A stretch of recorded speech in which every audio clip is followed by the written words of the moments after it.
And welcome, ladies and gentlemen. The big day is finally here, the day of the grand finals. We are starting off with the PC final, starting in 50 minutes between Papierfresse and Pigiero. And I'm joined here for this first cast by my lovely co-casters, Gunter. Hey, Gunter. Hey, how's it going today? Welcome. Infofun, welcome in. Hey Ruth, hi everyone. And last but not least, Janini. Hello. Hope everyone is having a wonderful day. Oh, I'm so excited for this. I've been looking forward to this day for quite a bit. And what a matchup do we have here, guys. Papierfresse and Pigiero.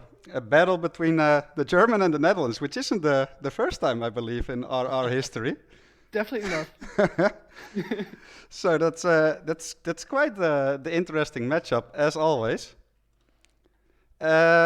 Quick rundown here. Gunter and me will be covering the first two maps, after which we have the iconic duo of Infofan and Janini covering map 3 and 4, and then we'll swap around every two maps for this. But yeah, guys, very thankful for you guys being here. So excited. What would you tell about these players and their RR history? Let's start with Infofan here, talking about Papierfresse and his history. Oh, it is going to be a really big day for both of them. And for Papier, it is really a breakout performance. Well, his history is really interesting because he has played in just 2 tournaments before, but he always played the tournament starting in RR5 and then skipped one, which was RR6, played the World Championship, and then skipped RR7. And these 2 tournaments, he both placed 17th. And I guess one more magic number here is that he played 17 matches before this final, so it could be a very significant day for him. It's written in the stars, you would say. Exactly. Yeah, that is a very interesting history, no doubt. And on the other hand, we do have Pigiero, who is a bit more experienced in terms of tournaments, wouldn't you say, Janini? Definitely. Has played all tournaments since we left Rivals 4 and has consistently finished really pretty much on the top with 5th, 9th, 5th, 7th, even in the World Championship with a very nice 5th place. But he never could really go all the way, was always eliminated right before those elusive top 3, 4. But this time he really had a breakout performance as well, I would say. Just crashed, got eliminated by Papierfresse in round 4 from the winner's bracket, and then crashed to the loser bracket to meet up with him again and maybe take revenge, but we'll see about that one. Yeah, and it's always great to see a little revenge matches happening within the tournament itself, right? When the finalists have met up before. Of course, the pressure is at its highest, at the peak, at the grand final. Gunter, if you look at the map picks here from both players, are you excited for these choices? What do you make of them? It's and we're going kind of from one end of the spectrum to the other, because we start off on Santa Fortuna, which is one of the famously large maps, and then we go straight to New York, and then we're going to go to Mumbai, which is another large map, and then we're going to go to Mendoza. So the way that these players have picked their maps, you definitely see some more fast picks from Pigiero. You see some not necessarily longer picks, but still wider map picks from Papierfresse. And if you look at their records, no map in this pool is a bad record for either of them. I think only Pidgey has a losing record on Hokkaido, but even then, he still has several wins on it, so that's just not the best stat to go off of. So it's really going to be a toss-up to see if they bring kind of their best performances to these individual maps, but I'm really excited for how varied this map pool is to test these 2 players. Yeah, I definitely agree on that. Wouldn't you say there's a case of a clash of playstyles here going on between these two in for fun? It's a very good question because on one hand, I associate very fast plays with both of these players. Papier started in R5, and I have some early memories of him just going and trying for that first try, and of course getting further and further in these tournaments. But I think both of these players are really quick at roulette at this point, and I think the best proof of that is I don't have it in front of me, but Pigiero definitely has at least one world record in Hokkaido, and Papier had it for a long time in Sapiens and should still be the case, but I'm not exactly sure. So should be very fast playstyles, but this is a grand final and the nerves so high. I think the winner will be the one who keeps his head cooler and restarts fewer times. That's about it.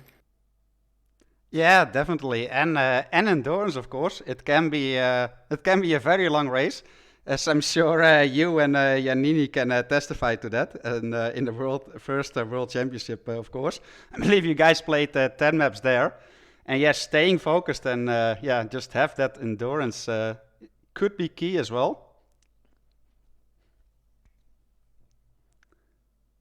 Yeah, go ahead. Sorry. Go ahead, sorry. I just wanted to comment on that. As you said, completely right. With so many maps potentially, it can be over quite quickly with 4 maps to win it. But I think it's highly unlikely that it's going to be an 8 or something. That's something we very rarely see. Both players normally really deserve their final spot, as is the case here. So I'm pretty sure we'll go for many maps, and it's gonna be a long few hours of action. Let's hope so. Let's hope so. Gunter, if you look at Pigiero's road to the final here, could you describe his journey? Summarize it. As you mentioned, he made it all the way to round 4 in the upper bracket where he was beaten by Papier, and then he was relegated to the lower bracket. His first matchup was against Mikulers, and he's just been on a tear ever since. So he went through Mikulers, Z-Rune, Danny Buddha, Moo, and then finally Fro U. It's like nobody's going to look at that schedule and be like, oh, well, he's only in the final because he just had such softball opponents. No, it's really substantial opponent. And I misspoke. He's let's see.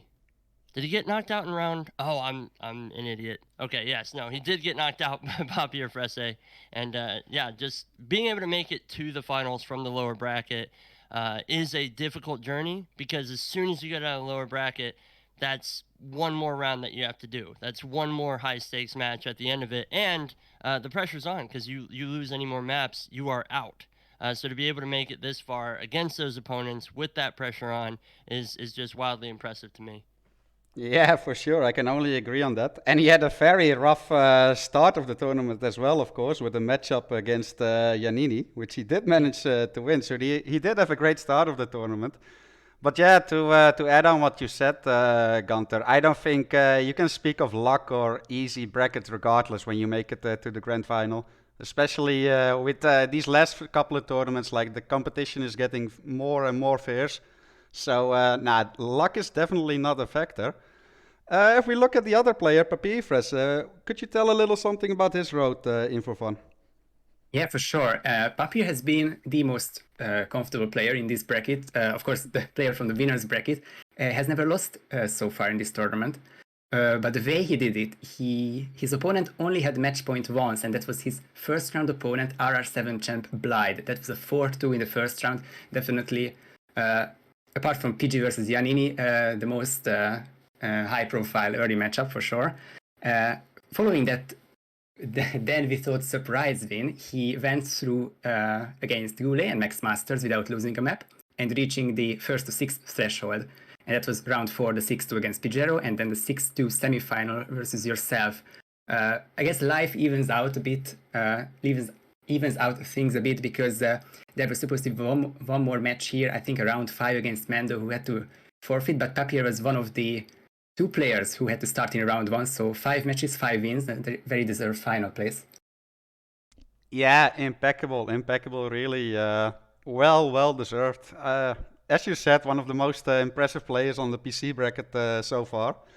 Well, I mean, obviously, because he made it to the grand final, and it's well deserved.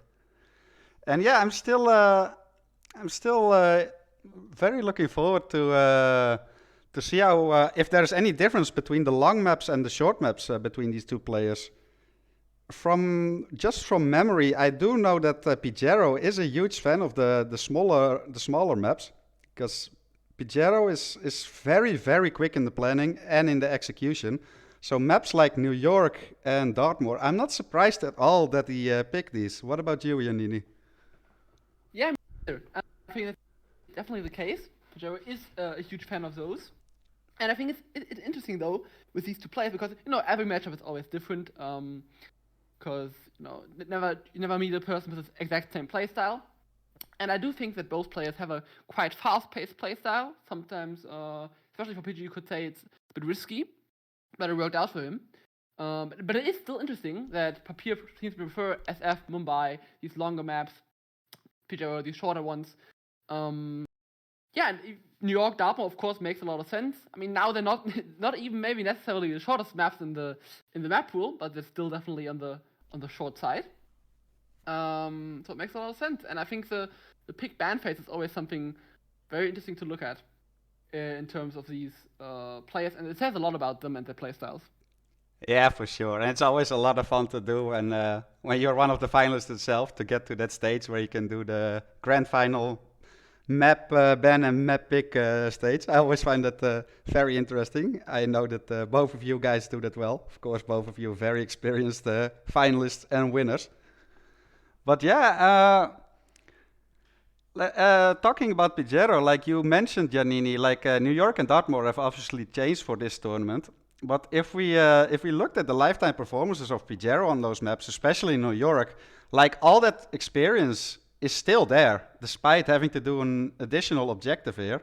So I'm not at all surprised to see him pick those maps. As for Papierfresse, I would say, could argue like it's a bit of a more safe bet to go for the longer maps, because it technically would allow for a small restart then and there, but it could also just be a sign of strength here, that he's just really comfortable on those maps.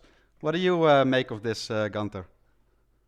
Well, I mean, I think that when you're picking your maps for the finals, you're picking the maps that you feel you can win against your opponents. You're banning the maps that you're afraid to play them on, or the maps that you don't feel like you have the most experience with. So the fact that we do see Santa Fortuna and Mumbai as Papierfresse's first two picks, I think that it is a show of comfort on those larger maps, but it also very much just might be a counter pick to Pigiero's very, very fast play style on the shorter maps. So I think that it's kind of a twofer. You have, on one hand, you have, okay, well, I know that Pigiero is going to pick New York. He might pick Dartmoor as well. I'm not going to pick those. Let him waste his picks on those. I'm going to pick something on the opposite end of the spectrum, and then that's what I'm going to focus on in practice. So you get to the grand finals, and the slate's clean, and you can kind of pick what you want to play. I think that that's what both these players have done. They've picked the maps that they feel most confident on. Especially you look at their first two picks: San Fortuna for Papier, 4-1; New York for Pigiero, 12-4. You can't get much more comfortable than that. Yeah, absolutely agreed. And look at this, guys. Time just flies. We're only 2 minutes away from the first map already. So yeah, Gunter and me will be taking the first two maps, and we will see the duo Giannini and Infofun back for map 3 and map 4. They'll be on standby. So I'll see you guys very soon. Thanks for the pre-match commentary and insight. It was very valuable already. No worries, and see you soon. Exactly, thanks for having us, and have fun with the first two maps. Yeah, see you guys very soon, guys. Bye, fellas. Yeah, Gunter, we're almost here. I'm so excited. Me too. Quick look at the lifetime performance here of Papierfresse and Pigiero. What do you make of these on Santa Fortuna? Well, like I was saying, 4-1 over on Papier's side, and then 1-2 over on Pigiero's side. I'm not entirely sure that Papier didn't look at Pigiero's RR stats page and go, hey, he has a losing record on Santa Fortuna, and I have a winning one. Maybe that'll be my first pick, because you kind of want your first map pick to be a big kickoff. This is what's going to start you off on the win. You come away with the first win, you're already up. And that's a huge boost of confidence, especially when it's a slog, because you got to get first to 8 in this one.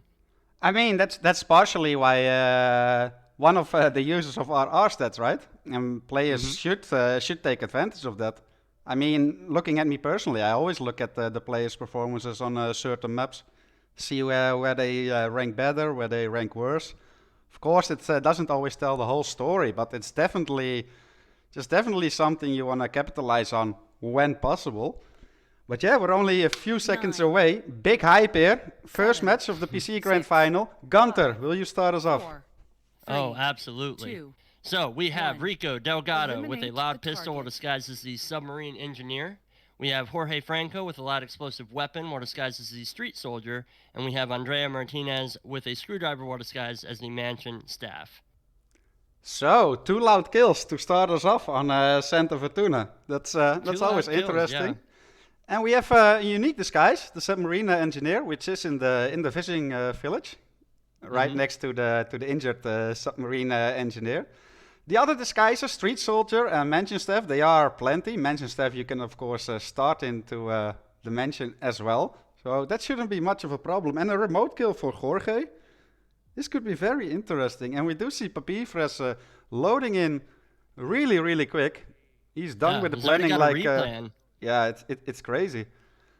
And yeah, he's starting as mansion staff, which makes a lot of sense. So do you think we'll see an early Rico isolation here?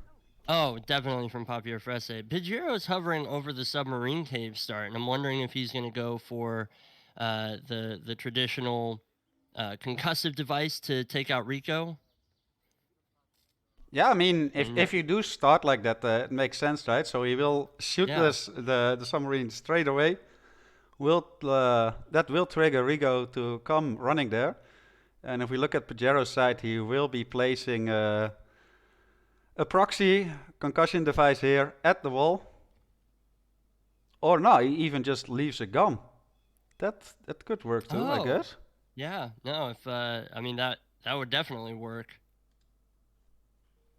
Oh, it's a good use of the gun, and it's not one that I've thought about using before, but yeah, I mean. No, me neither. And will he stop running? Will he notice it while Rico is on his running animation? I'm sure he does. Pigiero did it with confidence. Yeah, I mean that's got to be something we'll see soon enough if we see the silent takedown pop up on his screen. And I really like this because he's heading straight into the mansion grounds here. He's got himself a bit of whoosh here, so now he's kind of stuck between a rock and a hard place. Yeah, it does look to make his way forward to Jorge. He is, of course, not in the disguise that he needs, because it is the submarine engineer. But yeah, Papierfresse already knocked out Rico, opened up the secret tunnel as well, so making great progress there as well. Yeah, and when you get to the grand finals, like this is when it is a whirlwind to see how fast these players kind of do their setups. I mean, I really like Pigiero's start here. I think this is going to be great. Set up your Jorge so that you can do a remote kill from afar instead of bringing the trespassing disguise, well, another trespassing disguise, I should say, into this side of the map. Very clean there. Papierfresse, though, obviously with the quick Rico setup is fantastic. He's going to have to come back anyway with the submarine engineer just because of the loud pistol. Yeah, it's just beautiful to see 2 different strats, and especially on maps with 3 targets. It's sometimes hard to call, especially early on, who has the exact lead here. Like in-game time, sure, Papierfresse started 40 seconds earlier, but at this point, like they both got 1 target isolated and knocked out at this point, I'm assuming for Pigiero with the gun. And they're both in the coker field, so it does look very equal here. And Papierfresse is opting to go for this drug lab worker disguise, it looks like. Yeah, which is an interesting choice. Perhaps he just wants some easier navigation here while trying to isolate Jorge. Yeah, I think that's a good point to bring up. So Pigiero's got Jorge down, and I think he's got him set up with his explosive kill as well. Yeah, so that does look like an exit kill for Pigiero here, which does make a lot of sense. But yeah, both players still have a lot of ground to cover, a lot of work to do. Both of them have ignored Andreas so far, by the looks of it. Yeah, and that's the thing about Papierfresse's strat right now is he's gonna have to go back and grab his mansion staff disguise, or he's gonna have to grab it on his way out. Yeah, I'm assuming he's gonna retrieve that disguise as soon as he has taken care of Jorge. We probably will see a seeker shot on Jorge any moment now. There we go. Doesn't miss. Close range through the bushes, but no one spots it. He's all good. He will box this body right here. And yeah, it does seem like Pigiero had a bit of a faster clearance here for the coca fields, but he is heading back there again because he didn't place the explosive here. Yeah, I'm wondering what happened because I thought that I saw that he grabbed an explosive from earlier when he ran through the hippo enclosure area. Yeah, he definitely did. He must have just forgotten it in all the excitement and all the pressure, of course. Yeah. Can't blame him. Yeah. No, not at all. I mean, and he's still like that's not that far behind. It's not ideal, obviously, but you've got. I really like his Rico setup because he's gonna have to do a loud pistol kill in a disguise that would be. I think is gonna be a lot harder to get to where Papierfresse has Rico isolated. Not impossible, obviously, but you have more hoops to jump through. Whereas it's basically just a straight shot from where Pigiero's got him isolated right now. So that's going to be real good for him, especially it being a loud kill and him being able to soundproof it over there. True. Then again, you could also argue like Papierfresse dragged Rico almost all the way into the secret tunnel. So that should be easy access for him as well. Especially if he does clear out... well, he doesn't even have to clear it out, the submarine engineer. Like straight from there, he could take the secret tunnel under the bar and he's just right there. So you could argue that he does have easier access, or at least quicker access to the Rico kill. Yeah. And if you look at this now, Pigiero is in the mention area, still trespassing as the engineer, whereas Papierfresse did get his mention staff disguise back and just has free roaming here. So maybe a tiny little lead here. Again, too quick to tell on a map this big with 3 targets. Well, I also want to point out like the situation that Pidgey is in right now. He went to knock out this mansion guard and almost got spotted by Rico's wife doing so. Thankfully, he was smart enough to catch the whoosh before he even went for the knockout, and he was able to hide, but it definitely slowed him down. He had to wait a good 30, 40 seconds just waiting for the peekaboos and everything to wear off. And in that time, Papierfresse has made his way almost all the way across the map, and he's over. I mean, this is good timing for Andrea. I don't know if he'll be able to get her from her office, but she's going to go downstairs soon, and it's totally possible from there. Does he have his screwdriver yet? I got to imagine he grabbed one. I'm pretty sure he did, yeah. But yeah, that is a nice timing regardless. Looks like Andrea is heading down, but that's an easy isolation in the conference room. And yeah, about that risky little moment, like Infofun and Janini mentioned in the pre-match commentary, Pigiero doesn't shy away. Ooh, and Pigiero gets a restart here. An unconscious witness with a knockout from behind, and you do hate those with the head turns. And that's 7 minutes in the restart. That's scary. And we do see Papierfresse actually detonated the bomb on Jorge already. We did see him drag him right to the water side, so that body should be hidden here. Should be hidden. I didn't see the body hidden message pop up, but I might have also just missed it. Papierfresse has got Andrea down as well. She did holler, but I don't think anybody heard.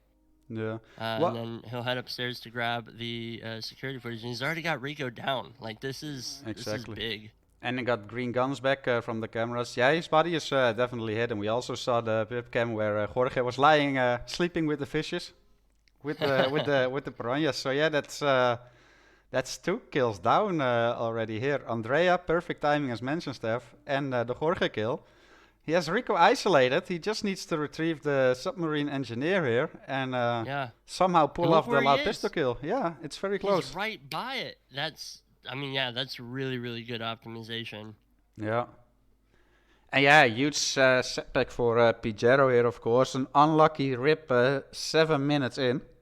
But it did seem like Papierfresse had the overall better streamlined, organized strat here. It seemed to flow better. Yeah, I agree 100%. I think that it's like you mentioned in the pregame, Pigiero goes for riskier strats, and we saw, I think, like 90% of Pigiero's run was him in a trespassing disguise, and like he made it work, until it didn't. And it took just one head turn, and now he's completely reset, and he's a full 7.5 minutes behind where Papierfresse is. And we don't even know if his strat is going to be faster, so it's very interesting to see how this stuff is playing out, but it's looking really, really good for Papierfresse right now. He's luring the bartender out. He should be able to access those secret tunnels, and if he can get through that without any problems, then this should be a 2-0 for him. I mean, he should, because the submarine engineer is not trespassing there, and those two elite guards are not enforcers either. So this is pretty much safe access for him all the way back into the secret tunnel that leads towards Rico, and he does have him right there. And of course, the cars on Rico, or the car keys on Rico, just make sure that he's picked up. But it's pretty much just a shot on Rico here, and he can just run to the car. He doesn't even have to hide the body here. Yeah, it's looking really, really good for him. And you've got to feel good if you're able to take your map pick off immediately. Yeah.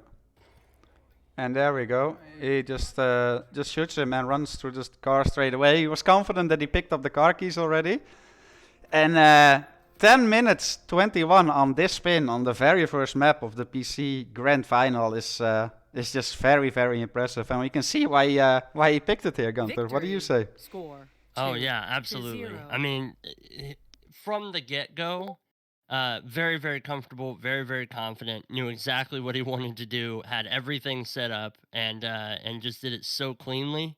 I don't think that we really saw any single mistake from him throughout the entire way. He had complete and total control, great use of disguise changes in order to get around the different areas of the map where otherwise he'd be considered trespassing. Just very, very well played. Yeah, flawless. Absolutely flawless.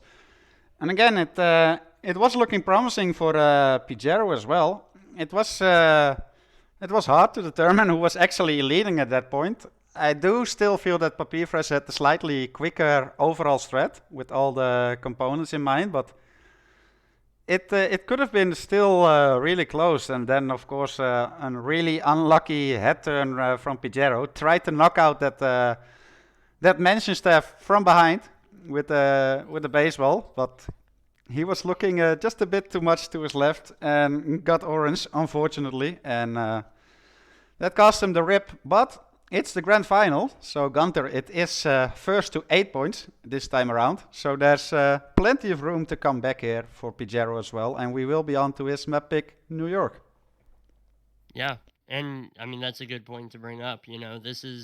Pidgey is definitely not out. Like, that is not emblematic of what the rest of this is going to be, which I think that you've got to keep that in mind, too. You've got to understand, like, okay, I didn't take Santa Fortuna, but had a couple of unlucky rips and stuff.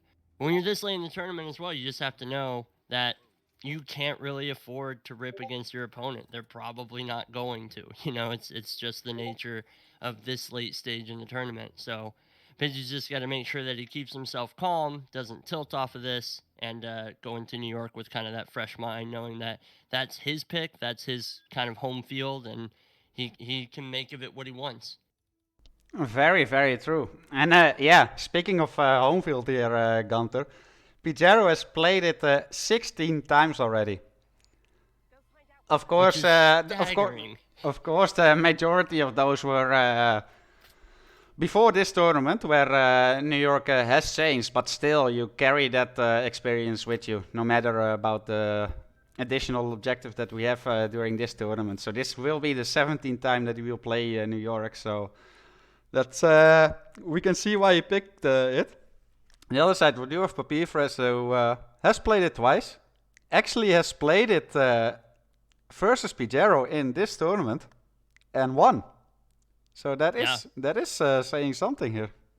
Yeah, he's 25% of Pigiero's losses on this map, which is, that's good. You've got to feel confident with that too, because you know that you can take Pidgey on this map. You just got to kind of bring your best game. Yeah.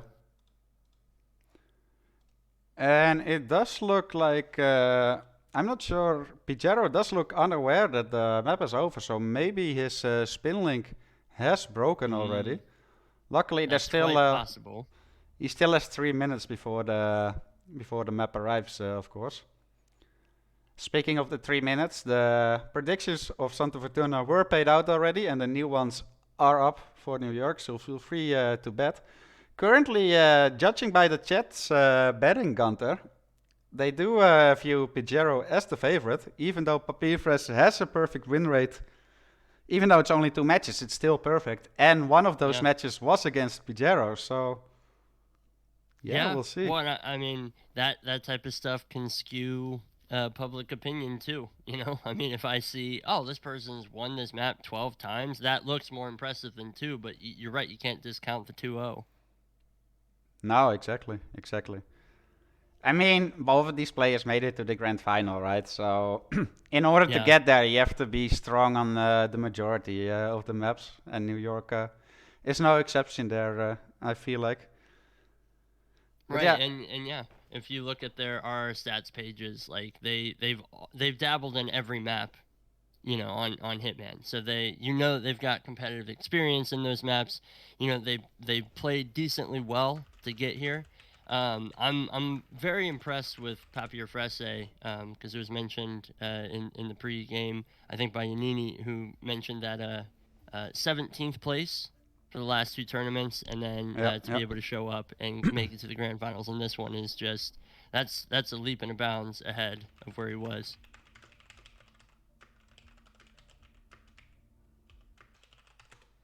Yeah, I'm just informing Chris, our match admin, to perhaps extend the timer here a little bit, just to make sure that Pigiero is aware and will be on New York. We don't want him to still be on Santa Fortuna while the spin goes live.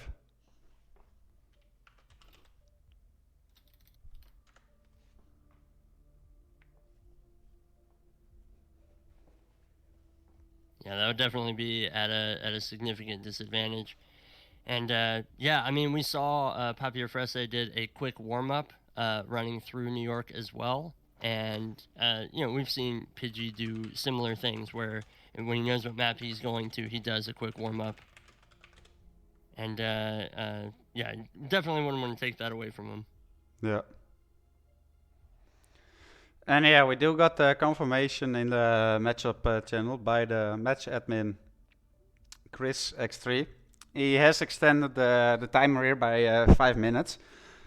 So what does seem to be the case is that the spin link for Pigiero might be broken, so he might have to refresh it, because he's still going on. He's been at it for quite some time already. So yeah, it does look like we have some technical difficulties here, dear viewers and chat. So stay tuned, but New York is coming, and we will be here for quite a while. And I'm all here for it.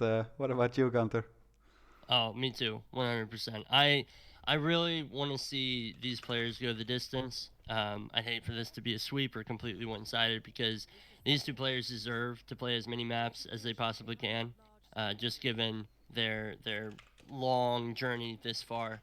And we've heard GK Punk mention this several times, but this year in both brackets, we're going to have for RR8 a newly crowned RR champion, because of the fact that all 4 have never made it to the finals before, or have never won the grand finals. I mean, and that's pretty exciting.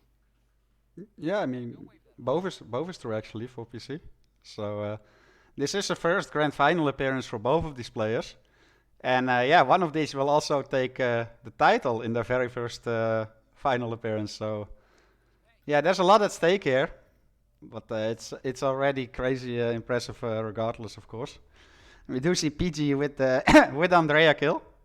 He does have that down. Yeah. And the funny thing here is, Gunter, like, Pigiero is like probably still under a lot of pressure here. Whereas we are looking at this like, yeah, the map is already over. It doesn't really matter what you're doing or if you rip, you know? Yeah. I mean, he's still performing fairly well. I mean, aside from the apartment lady there actually catching him, but maybe this will get him to check his messages, and hopefully. Yeah, hopefully this rip might actually be the best thing that that happened for him and for us.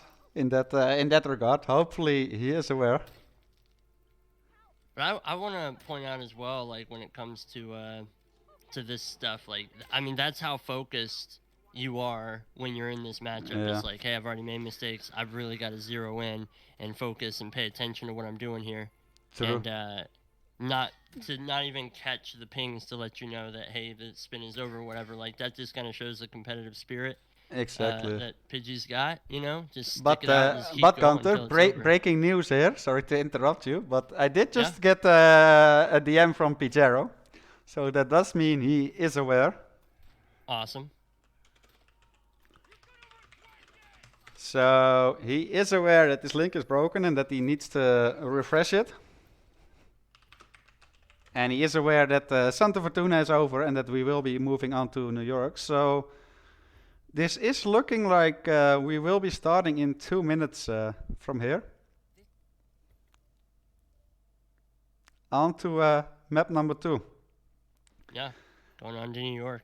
And after that, I think you and I are taking the back seats, and Infrafun and Yanini are going to be casting Mumbai and Mendoza. Then you and I will be back for Hokkaido and Dartmoor, and then Chongqing, Colorado for Yanini and Infrafun again. Yeah, that's correct. We will swap the teams around every 2 maps. So, as you said, the next 2 maps will be for Infofun and Yanini. But of course, we're not there yet. And it looks like, Pigiero is in the loadout menu. In the planning menu as well for New York. A little bit over a minute away.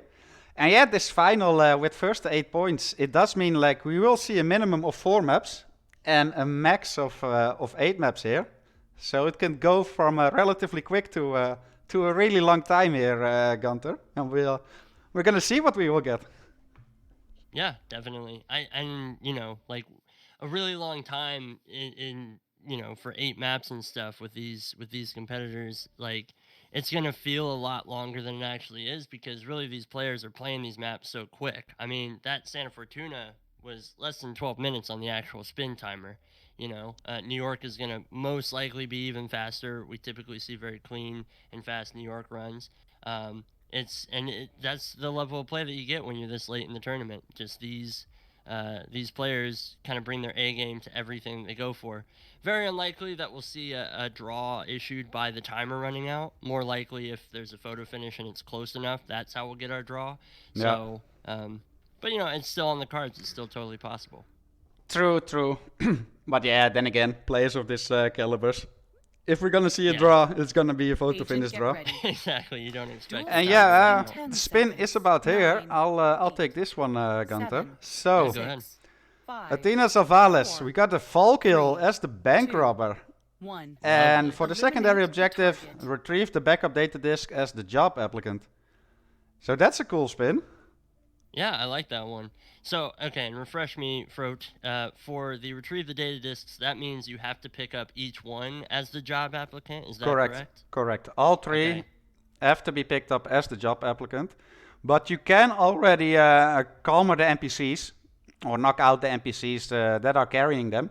It's all about picking up the disk, but you can already like calmer them so that they drop it. And of course, once they drop it, they never pick it back up again because apparently it's not important to them at all.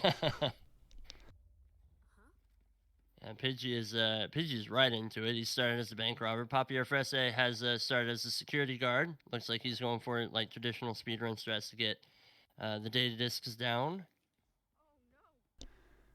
Yeah, and at first I'd say I'm a bit of a bigger fan of Pigero's approach here to just start as the bank robber. Because with Papierfresse approach here, he's gonna have to go up 3 times in total by the looks Yeah. of it. Like he's gonna go Yeah. up, isolate Athena, get that done, then have to go back as the job applicant to retrieve her disk, which will be on the top floor, and then another time to get the actual kill, or like vice versa. But 3 times are remaining, whereas Pigiero limits it to 2 times. Yeah, absolutely. And that's such a huge difference on New York because that is the map, is the verticality of it, you know. Yeah. Ooh, I like the use of gum there by Pigiero. I think that is for the head of security is gonna go up that staircase at some point, and he's gonna drop that data disk, so he doesn't have to go and find him. Oh, a bit of a whoosh there. But what I'm loving to see here from Papierfresse, he's actually going for a speedrun crash where he is crashing the stock market, which will lead to Athena going to isolate herself on that little balcony edge, like behind the stock market, if you know what I mean, Gunther. Yeah. So that actually will limit this him having to go back and up. I mean, it's still going back and up 3 times, but not to the top floor anymore, only to the second half floor. the map. Yeah, that's not that bad at all. I mean, I still think that Pidgey's got a faster start here, but it's really going to depend on if he can get this timing in here with Athena. Yeah, definitely. I'm curious about the approach as well here for Pigiero to get the fall kill. Of course, in her little office here, you can push her right through that window, but that is very timing dependent. Whereas what this Papierfresse is doing is not. Yeah, he's gonna have complete and total control of this, and he can take care of whatever else he needs to take care of in the meantime.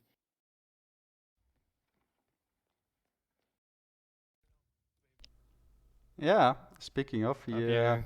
he is gonna go get the bank robber disguise right here. He is gonna use a snail, tossing it at the 2 bank robbers, the actual bank robbers here.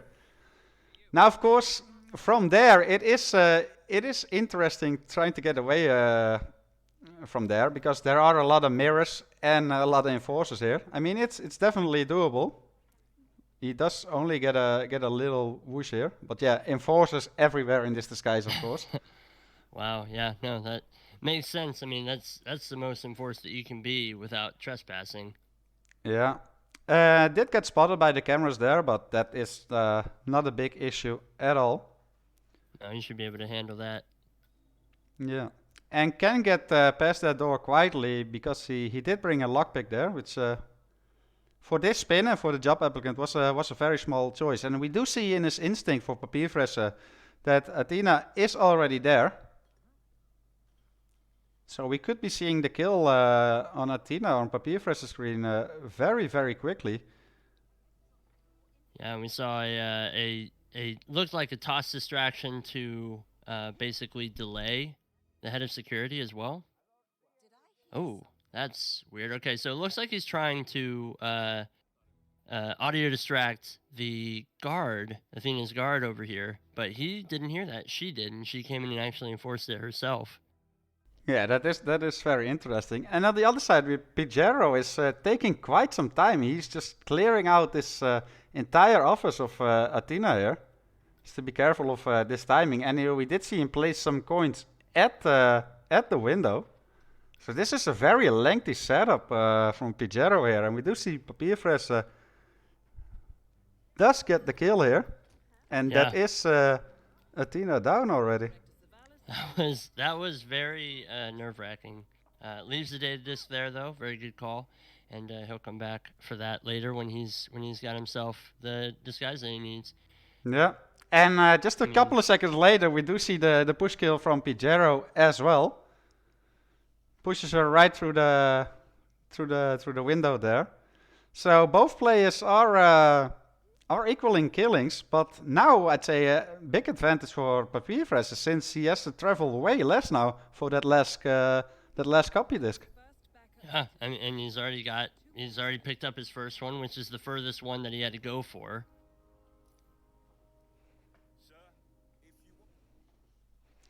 And he should have the.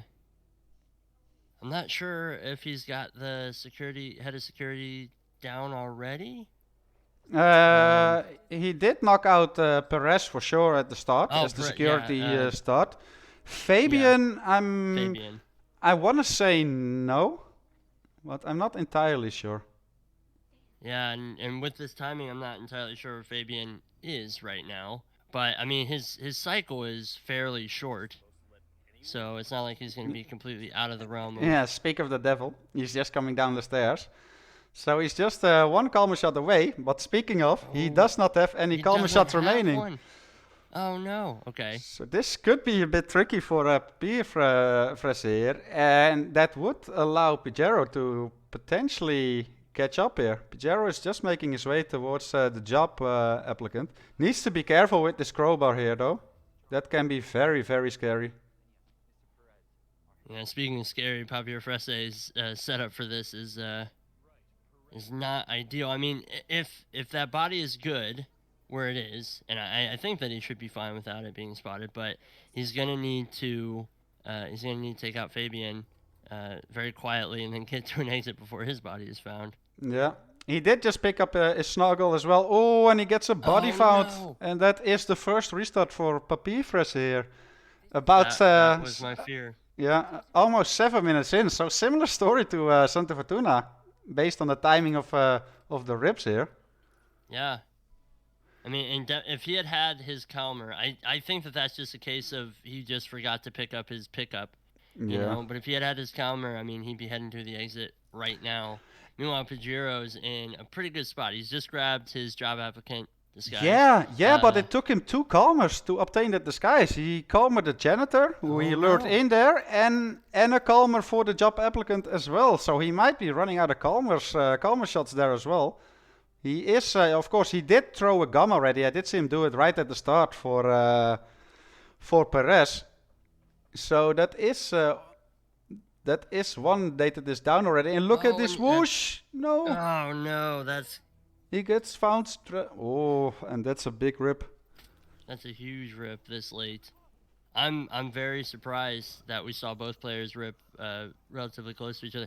And I mean, Pidgey definitely has a slower strat here, so this later restart is definitely not going to benefit him. Papierfresse has something that is very, very workable. He just needs to make sure he grabs that agency pickup before he takes off. Yeah, exactly. And other than that, it's a really cool strat from Papierfresse here, crashing the stock market. It's really cool to see. Yeah, I mean, and I think that that's just one of those things where like he just knows, hey, if I get Athena fall, this is what I'm gonna do. You know, like that, because he has so much more control over the timing. I mean, we saw there he was trying to audio distract the guard away from her so that he could go take care of the kill. Didn't quite work out the way that he wanted, but he had a backup plan as well. You know, like that's impressive. Yeah, for sure. Just shows how practiced he is with these kill methods on these maps. So really strong showing. Yeah, and he's already obtaining the bank robber disguise yet again. He's checking instinct to see how far along Athena already is. Picks up the crowbar as well, of course. Has to do a little enforcer dodging yet again, Gunter, which is always fun to see. Yeah, his timing's a little bit better though. He doesn't have to run all the way around the other side to avoid these enforcers. He's just gonna push right through. Yeah, no, a little bit of whoosh, but he is gonna be able to get away with it. True. I mean, it would be a lot trickier if the bank robber disguise was actually trespassing instead of just having enforcers everywhere, because then the whoosh meter would fill up a lot faster, a lot quicker. And Plus, you can get unwanted peekaboos as well, ruining your day. So it is very doable, of course, if you just know your way around the bank. And Pidgey's back to clearing out the office up here. Looks like he's going for peekaboo here from the corner guard. Yeah, and it does look like he's going to stick to the same strategy he was doing the previous run. I mean, it was working for him, of course. Yeah. It was a bit time-consuming compared to what Papierfresse is doing. But yeah, he is planning on knocking out the entire room, all of the guards. Oh, and that could have been a lot. So close. Yeah, especially with that mirror there. I don't know if that's an active mirror, actually. I don't know, where I could spotted that. I've never tested it. No, me neither. But that looks scary, especially because we saw the rip on Santa Fortuna already with the head turn. I definitely wouldn't have risked it, but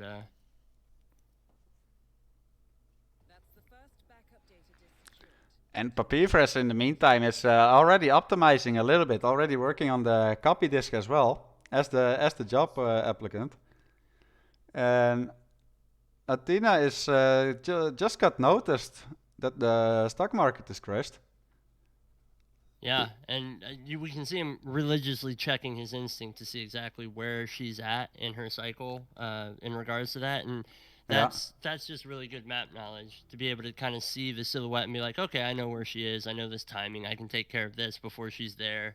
Like that's big, and looks like he's gonna get himself into the area to cause the fall kill.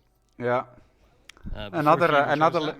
Another little time save here. And yeah, just spamming instinct at these crucial moments is just very, very helpful and important. And this map we also have, of course, the roaming Frank, even if you're not in a trespassing disguise. That can definitely ruin your day. Yeah. But yeah, we We do have, see Pigiero getting the kill He's got the first. kill. Yeah. So Pigiero is also optimizing his run by quite a bit. I think he's over a minute quicker with his Yeah, Athena kill I think he was compared at to around last 5 time. minutes. Yeah. I think it was around 5 minutes last time. So yeah, he's definitely on a good path right now. And be able to grab a high security guard in order to get out of here a little bit easier. He's taking care of cameras. He's got the CEO exit. Yeah. And now we do see Papierfresse knocking out Athena and her guard, dragging Athena here and getting the kill as well. Now that other guard is still here, which I believe is the one that got found the last time. I think he boxed him last time. I Okay, think it then might it- have been the guard that he Then it was he the guard KO'd at around the stairs. Yeah, you're Yeah. right. You're right. But yeah, taking no chances here is gonna box up everyone. And yeah, Pigiero on the other side running towards the job applicant. Let's see if we can speed that up as well. But at Both the players moment, almost in the same spot. yeah, but I still say again, similar story. The third copy disk of Athena is way closer for Papierfresse than for Pigiero, who has to go all the way back to the top Yeah. floor again. Yeah, this is pretty close. It's going to be interesting to see how they go about it. Because let's see, does Papier have have the tranks that he needs for this? Yeah, he should. He should. And Pigiero again using a trank. Only one trank this time, so he's saving one. Only on the janitor, and there's then another somewhat sketchy back subdue on the job applicant. Does get the disguise Again, here, very but risky. yeah, but yeah, it is in Papier's hand here at the moment. That's the second backup data disk for him, and he just needs the one from Fabian, the one where it went wrong the last time in his initial run. So let's see how he will do here. Yeah, and he's actually right behind where Fabian is right now. So if he can take this shot from a safe spot, Yeah. this is the This is the crucial moment. That's such a big whoosh. Yeah, that is a No! big push. No, he's still good. Oh, okay. He's still That was good. the That was card, that just was from the the card. pickup. Yeah. But that's scary though. God. That's scary. And he uses another trank on that guard as well. Still needs to get out of there. And it looks What like... is his, just taking the stairs, I guess, and then just trying to Yeah, book it but to no, he Oh, got no, found the camera. Oh no! The camera. Oi. Oh no! Again, getting out of there for Papierfresse. He just got in such a tough spot there. Between I didn't realize he between hadn't taken the enforcers camera. and whooshes, and then he just ran into the camera. And now we have Pigiero with the big lead here. Just Yeah. managed to catch all his copy disk. Also had the key to the CIO exit right here. Yeah, And I think that that's he was on his way to win anyway. Like even if Papier had been able to get to an exit, Pigiero was definitely ahead. But definitely I'm not sure about that, Gunther. I'm not sure about that. It would have been really close. I would have Yeah, loved to see that. I'm not sure. I would have loved to see it. I'm sure it would have been a photo finish. Like but that's just so gutting. Score That's so 2-2. gutting. Yeah, and what a start here.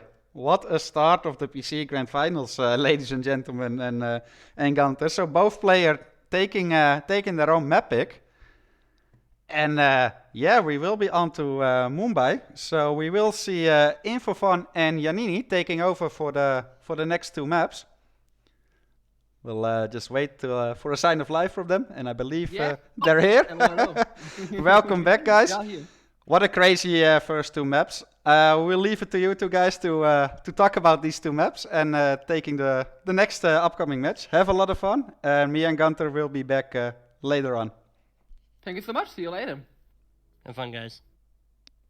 Thank you. Oh my god, so two maps down and both players took their own map, but in a very spectacular way, I think. The match has been going for 40 minutes and both maps so far and the inter-map action from PG's side was kind of entertaining, but very nerve-wracking for the two finalists. For sure. I think we have seen a great deal of action already in the first map, especially in New York. Super exciting. But now let's look forward. It means that the score is totally equalized, 2-2. All set up. Not really. No lead here, which would predetermine some mental and little things. But right now, as it stands, it's all up for grabs. And Mumbai is the next map. It's Papierfresse the second pick. And yeah, another one of those. Center Fortuna and Mumbai. Those are always like closely measured with each other because they are both so long. The two long, two of the three long two maps. And but on the other hand, also Pidgey is also very known for his Mumbai. You can see, I also played it 11 times already. So it's quite a lot. This Mumbai pick from Papierfresse, the odd numbered maps are the picks from the winners bracket side. So Papier picks up Santa Fortuna and Mumbai, and then Hokkaido later and Chongqing. It is really a curveball, as you can see from the map record. Papier has only played this once, and that was even a tie. So he couldn't finish neither of his opponent a Mumbai spin before. Obviously, if this is your second pick for the grand final, you have it really well prepared, but lack of match experience could be crucial. As on the other hand, Pigiero with huge 11 maps played, especially in this tournament as well. I think the reason for the pick could be that PG is 1 win and 3 losses in this tournament. So Papier may be hoping that PG is on a bad streak on this map and can take the lead back here.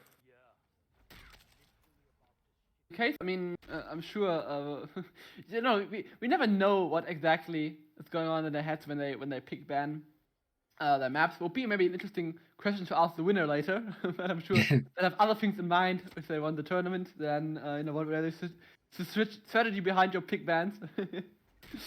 That's maybe a question for later, not right after the win. But that's some future stuff. We have still a long way to go till then. Either player still needs 3 more map wins, which means we will see at least those 3 more maps. Yeah, and Floating Gunter will return for at least one map, and definitely. Maybe you need a 7th map so that we can see off the final.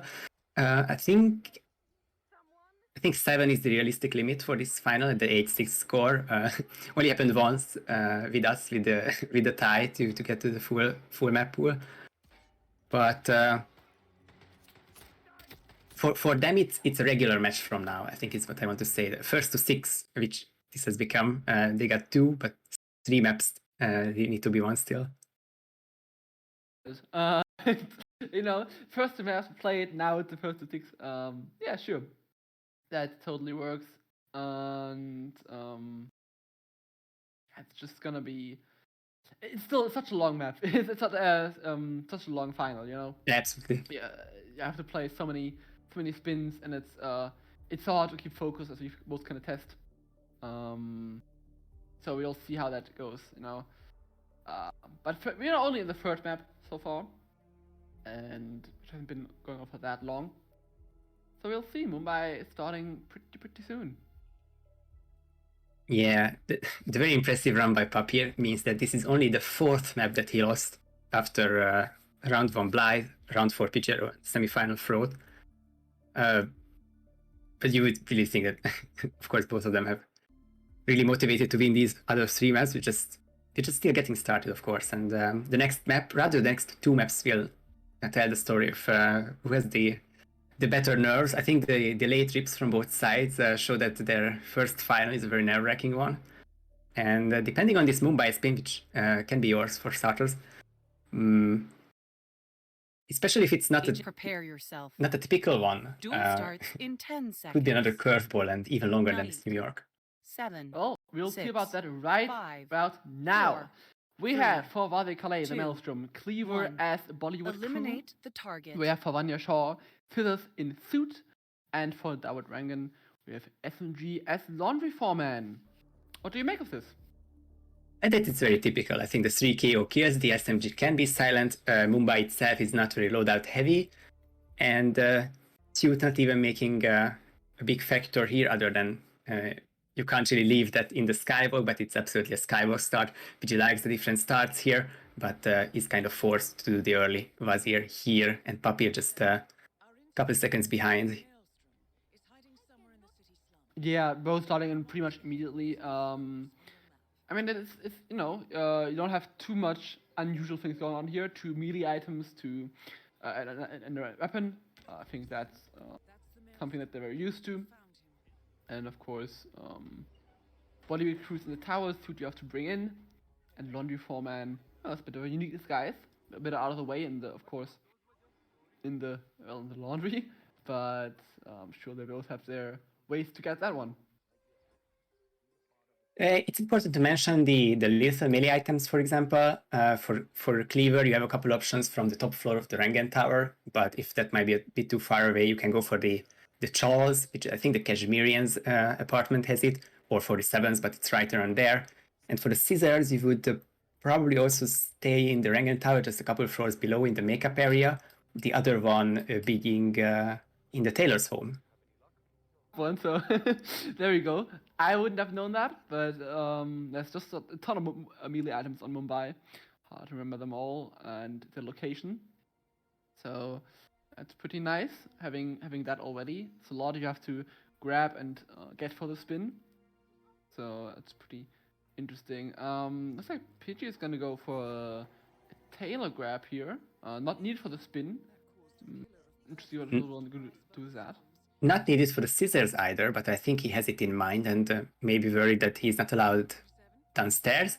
Maybe. Or what is also a possibility, although I don't think this would be the most logical choice to do that, it's the suit can be made a proxy disguise in somewhat and then leave it close to Vanya, but I think you could use like the Vanya guards and the metal workers there to just leave the body much closer, but PG changes now into Taylor, and I think he's just going to go down and grab this Scissors, but it has more issues, the 2 enforcers and the distraction turned on. Oh no. Little does he know that it's even worse now with the 2 enforcers. Just in suit, you are allowed downstairs. It's unfortunate. It's very much not good for him to grab the Scissors. He will have to. I mean, it's legal here, but with the enforcers, that doesn't really help him at all. Limpam Papier is much further in. Has thrown on the brick pretty soon after starting, and is now isolating Vanya, carrying her remand on her guards, and gonna get the kill immediately. Has the Scissors, has the suit. That's the first kill down. Very nicely done. Yeah, very smooth from him so far, and we'll just probably go for regular Dawood, most likely with the snail, with not many detours, and just going to get the other 2 disguises and the remaining item later. The Bollywood crew and well, the Scissors would also be in the tower, but it's not needed anymore, so just the 2 disguises that he could go for, one of them in the tower. I think it's just going to wait at the barge here, a couple of minutes of wait. And looking good for him so far. And PG got the Scissors as well now, but I think it's a decent size disadvantage for now. For sure. I mean, it definitely took PG a while. It will set him back by quite a lot. And as you said, Papier on his way. Doesn't have the laundry foreman yet, of course, for Dawood. But if you're gonna isolate him first, then he has all the time in the world to grab the rest of his guys, and also he's quite close to Bollywood crew, which can be really nice. So he doesn't have to run back and forth too often on this really quite big of a map. And there is a way to make it a tower-only shop for Wazir kill if he goes all the way up to the 7th floor, which is For reference, I think 6th floor is the last one where NPCs walk. I think it's the penthouse for Dawood.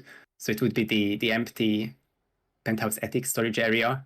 If you start, for example, as Bollywood bodyguard and just grab the cleaver there because you are allowed as a guard, and just go a couple stairs down and get Bollywood crew as well. That could be a optimized way to get a Vazir kill.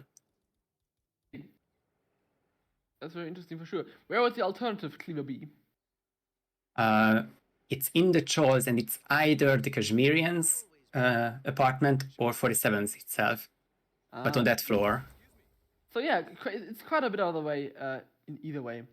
We see Papier here now bumping the guards and throwing down the snail to ice KO all the guards, sedate them rather, and knock out Dawood. Changed into a Bollywood bodyguard, so you can easily just walk past these guys and come back with the Bollywood crew. In the meantime, Pidgey is is infiltrating the train yard. Or the last cleaver, yeah. I knew that I should mention the last one. I only thought that these two would be viable, but there are 3 cleavers in Mumbai, and Pidgey just had to get the last one. Yeah, makes sense. Some things happens to me as well, where you think, oh, that's not viable, and then it suddenly is. But yes, I guess that is the way that Pidgey went. Has the cleaver, it's one step closer, of course. Still no brick for him though, and no kills, of course, with Papier.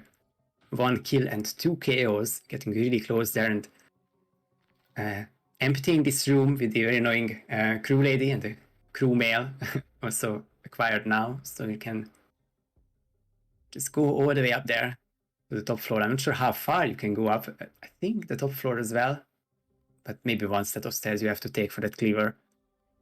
Papier will be doing that. It should be no problem for him. Pidgey now gonna throw in the brick after 5.5 minutes, which is, he gotten a bit of work done with the scissors and the cleaver, but I do think it's fair to say that for 5.5 minutes, that's not really that much. He had quite a bit of troubles with those. So Papier definitely looking better right now on his own map pick, but definitely not over yet. Papier now looking for that cleaver. Or has he gotten already? Yeah, I think so. Yeah, I got it in the end. I'm just waiting for the guards to turn away. I think that's one cycle to watch out for, and the other cycle would be the crew lady taken care of already. So Papier has everything for the Vazir kill, and the scissors already acquired, so SMG wouldn't be a problem from loadout or hidden stash, and all of them have been picked up already. So after the second kill, all he needs is a laundry foreman. I think despite the PG work that has been done in, I guess, the last 3 minutes, Papier is significantly ahead still. I think that's very fair to say.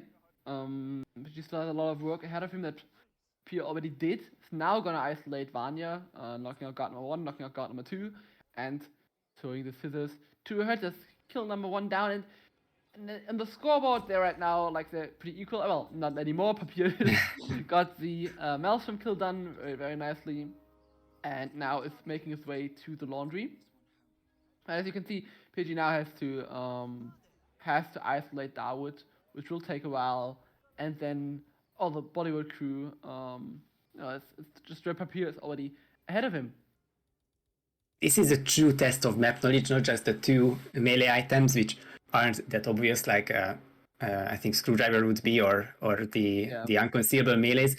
But the laundry foreman is not the hardest guys to get, but a lot of ways to get here, and a lot of ways to rip here, because Papier is looking to shoot this with a silenced pistol, and I think he's being looked at by that laundry worker. Doesn't want to risk it 8 minutes in. He'll be waiting out for the cycles. Yeah, which makes a lot of sense. Really looks a bit safer. Anything. Yes, the shot still green and has the key, but cannot pick it up because practical mechanics. Yeah, that's the problem. I mean, this can work really well, but it also just can be a huge problem. Let's see if he'll shoot it again. He'll probably panic these 2 guys. This time he could pick it up. He obtained, but bullet impact noticed. Wonder where these 2 will run. Don't think about this area and Papier. You just go for the safe option with this upstairs fuse box. And Exactly. And I mean, they will maybe panic and send some guards over there, but those guards I don't think they would come up to the fuse box here. So I think that's pretty safe, yeah. even better than the downstairs radio in this case, because there could be some action downstairs inside the office, but now no way that this will spread upstairs. Exactly. In the meantime, I will look at Pigiero. Now also dropping the snail. Should KO the guards. That would not affected by that, so that will be his down athlete 2. But now, yeah, as you said, now has to do all the things that Pierre already did. But And looks PG like gets a body found either way. Ooh. Wow. I'm not sure what caused that. I mean, it was just a guy who's normally walking out the door, like looking out the door there. I'm not sure why he found those. No, that's yeah. I mean, that definitely tells that he's behind here. Without a Pierre, there's nothing to get from here. Yeah. Approaching that 10-minute mark. It doesn't normally happen with that guard. That should be the thug who stands in the door. Yeah. And at this point, I couldn't say much other than unlucky. And at least it's not something that changes score, because Papier gets the third kill down. And with no food vendors here, or also known as taxi drivers in this area, Papier will be exiting the boat and taking the lead again, which is 4-2 now. 2 maps away from the RR8 title. Yes. Very nicely done. I mean, yeah, okay. I can't really say anything about the rip, but as you said, it wouldn't have changed anything. Definitely, Papier just with a better plan. Pigiero with too many struggles on the item pickups. Took too long. Papier was just with a really quick, sorry, with a clean plan on the map and cleanly executed it for just about over 10 minutes. As he said, he'll be 4-2 up. All 3 maps were won by the one that picked it so far. Let's see if that trend will continue on map 4, or if Papier can maybe make a Victory. Score. make a lead with 4-2. 6-2. Yeah, if Papier takes the first break here, or I guess the away win, taking someone else's pick, then it's of course a very significant lead, a 4-point and 2 match points, 2 maps worth of match points. But yeah, so far the picks have been taken by the pickers. Not a trend that usually happens. I think especially in previous console finals, it has been such a back and forth. And yeah, I guess this time it's very even on this part so far. And PG, actually his second pick is Mendoza, which is traditionally one of his favorite ones in terms of, I guess, anything. For roulette, he hasn't been playing it too much, but that was mostly because people have been banning it against him. Very true. As you said, Mendoza definitely a map that he's known for. So definitely forcing a lot of bans, but Papier didn't. Decided to prioritize some other bans, so we will see the map in just about 4 minutes. And I mean, the stats do speak for him. I say only 8 plays, but that's still quite a lot. And 6 wins, that's definitely not too bad. And Papier also with 2 plays already on his tourney. Not his tourney, but with 2 plays on it. And yeah, I mean, as you said, Papier only lost 4 maps so far this tourney. So it'll be really interesting what Pidgey can do in Mendoza. I think the mental pressure is definitely there, even if you're only one map behind. It's really cruel when you are forced to win your own map. It's not quite the case for PG yet, but virtually it puts him in a really bad position if he does manage to lose Mendoza, or of course Papier wins it because he has to finish it first. And actually, it's a nice slip up you said about the 2 plays in this tournament, but that is true for Papier. Both of his Mendozas happened in this tournament. The wins against Blight and Goulet in the first 2 rounds of the winners bracket. So that's some positive experience from, I think, 2.5 weeks ago. And PG went for what I consider a bit risky with these picks, is that he hasn't played Mendoza in this tournament. And I find it always a bit harder to warm up for a map that you haven't played in the tournament. Of course, he may have practiced it a lot or just did the sufficient amount of practice spins, but will be interesting to see because the recent experience also favors Papier here. Point to make, as you all know, with the elaborate pick and ban process of the final, the picks reset. I mean, in the turn before, you can only pick a map once, and yeah, as that resets, you know, you could pick maps, or you will, I mean, it definitely does happen that you pick maps that you've played before and picked before. But as you said, it's quite interesting. I think it's still totally fine if you didn't get to play this tourney yet, and it's feeling confident on them.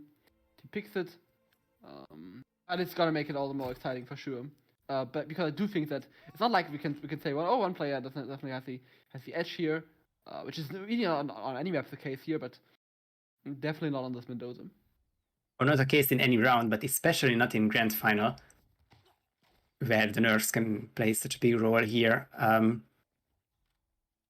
But yeah, that's as much as we can say about them personally. But Mendoza coming up with, I think, kind of controversial two-target map, especially for those who like variety in strats.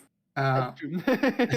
We might very well see the same Waiter strat, which is being practiced by both sides, which is almost gets green guns, but that practice run will not work out for him. I think it's fair for them to practice this one, but I wonder if just something for the final can happen that makes it a not so straightforward spin. It's all random, so we never know. But of course, could definitely happen. As you said, there is a lot of not a lot of variety we see normally, but there are definitely some interesting spins that can throw a curveball, and also a lot of you know, with like very downstairs at the where the Winefield is, having to start there with a for like something like Dawn live kill. That can throw things around definitely, because players definitely want to get him on the first cycle. But anyway, we've talked so much. The spin Agent, is get nearly ready. here. Will you Duel want down starts first? in 10 seconds. For sure. So Papier won 9, his nap, and Pidgey won his nap, Papier won his 7, Mumbai, and now 6, for Mendoza, if 5, Pidgey can keep up once 4, again, Dan Yates 3, electrocution as Tengu 2, musician, and 1. Tamara Vidal injected Eliminate poison as the head of target. security. Oh, I Tomorrow mean, live. yeah, it's a live kill. Tangy musician is of course a disguise that takes a bit, but electrocution not necessarily well, that's not really live kill. So yeah, interesting what they will do. I think definitely makes sense if you want to isolate Don first and set that electrocution kill up. You can do that at the very end pretty much, and then get all on that ejected poison kill for Tamara as Cortazar, the head of security, who's of course a bit in public, so you have to isolate him in some way. There's always the option to make him sick. There's the option to place a weapon which will carry away. I'm wondering if Pidgey will do that first. Looks like it. Yeah, he's gonna place a gun for him. Gonna bump him to turn him around, and that should make him bring it away. One of two weapon boxes, by the way. I'm not quite figuring out which one he does all the time, but he will go to the outside, to the right of Pidgey right at the moment. Tamara is kind of out of the placement. It's the Waiter start, but not the Waiter I saw on Pidgey's side. Which is super interesting. They both started Waiter, but I mean, of course, you can't really do the Waiter either with that live kill. But it does mean that you, I mean, the two things that we always need for Tamara is the Waiter Ice, the white start, and then at 2 to 3, or alternatively, if you don't start Waiter, at 2 to 3 minutes, Seeker while she's at the reception. Of course, with Emetic Patch, it's not really much of a concern anymore. She doesn't walk to a toilet. But still, you have to get her sick in some way. Otherwise, you have a really, really tough time. Not 100% sure if this is improvisation by Pidgey because of the item setup. He got the Seeker very early, but went for no emetic on Tamara just yet. Might just do that later, I guess. Has this disguise already set up, and getting a bit late for Dawn, but I think as long as he gets up there in the first 2 minutes, which he does, I think he'll get the isolation down. He is 25 seconds behind Papier, who already has the electrocution setup at this moment, but both of them with significant early setups, so I wouldn't really say that any one of them has the lead. now Don is gonna stand up and he's gonna leave. So if Pidgey is gonna get Don down before he leaves, then definitely I would totally agree with you that no one has a lead here. Yeah. But it's so tough because now we're approaching. Yeah, we know it's a 2-minute mark and Don's heading downstairs, and that if he can catch him now, that'll be a huge problem. He has 4 darts here, and I think the Seeker in hand will be his backup plan. Don has made Seek, and with a bit of extra weight, because of course he has to walk down here by himself, at least you are sparing yourself the dragging part, but it's still not an instant setup. I mean, yeah, it's a good backup, but it isn't like. I mean, of course, if you just KO him upstairs, it's also a lot of setup. So don't get me wrong, you know.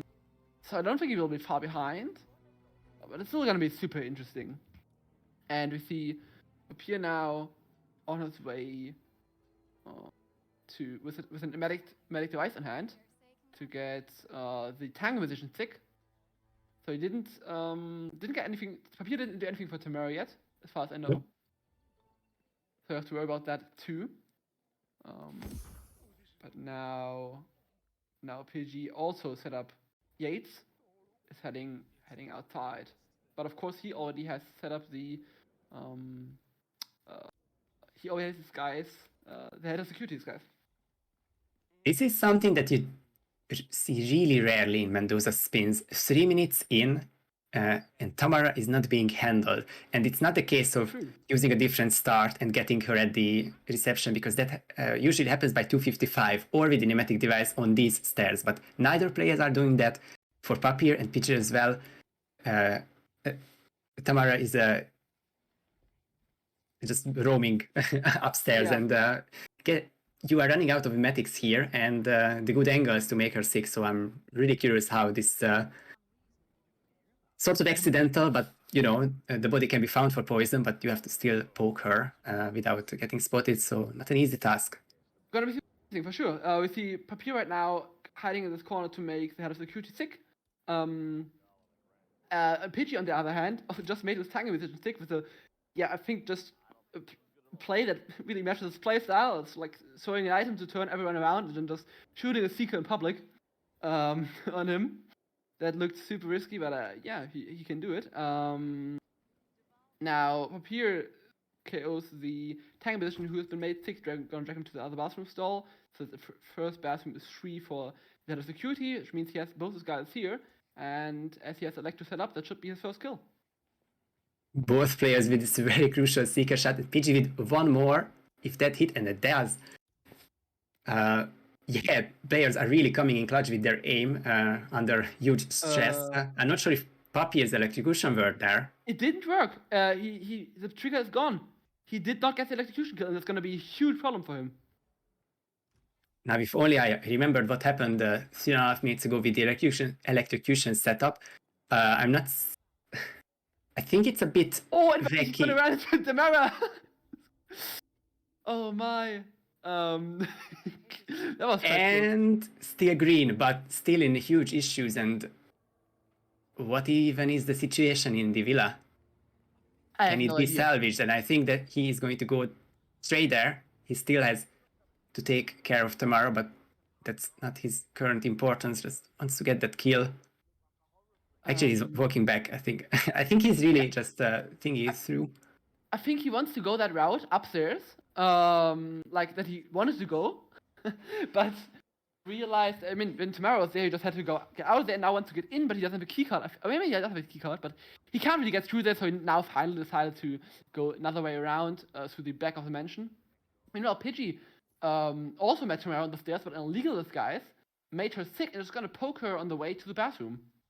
This is going to be big if it works. A lot of NPCs to work out, but this hallway is now kind of empty. We'll wait until she drops. No one should be around. We'll hide her either way. Second kill down, and which exit are you going to go for? Tamara's, Diana's there, so Tango. Oh man! Wow. What a match we have here, and that was crazy. That was so well done by Pidgey. what would have happened if the electrocution worked, and what made the difference for the Papier electrocution? Was it just the game being bad, or some extra setup missing? I hope our other two casters, who will be rejoining in any second now, yeah, they are here. Welcome, Froth and Gunter. I'm curious what you think about this Mendoza in particular. Absolutely amazing. Just what we want to see as a viewer. I'm personally still a bit worried, even though Pigiero should be fine. But I have some bad experience with doing the tango dance and waiting for the mission scoring screen. So I'm just holding my breath here. Don't want to jinx it. And I'm sure Pigiero will be fine. It's just some PTSD on my side here in these tournaments. But he should be all right. We should be seeing the scoring screen and the points here. We can see the electrocution not working for Papier there. The puddle looks electrocuted, tries to use the melee item to get him closer to the puddle, but he was kind of already in there, and then just Papier dies to it. And once PG shows the score, I think that will be the 4-4 score. In the puddle, then Yates was definitely in that puddle. Okay, small note. I said I told him to show that A screen, but after he pressed, went on for the tango and pressed done, he went to the toilet. So we'll have to wait until he returns. To show that A screen. So the suspense builds. Yeah, he should be good, but yeah, unfortunately not the first time that we've seen targets not dying, especially Don not dying with that electrocution setup, which is just a shame. I'm not entirely sure if it would have mattered in the end. It did look awfully close between these two players if that hadn't happened here. But yeah, what a crazy map. Definitely. And there we have it. It was Silent Assassin, so it means the score will be 4-4, and yeah, you guys will take over for the next two maps and have fun with those. Very close match so far.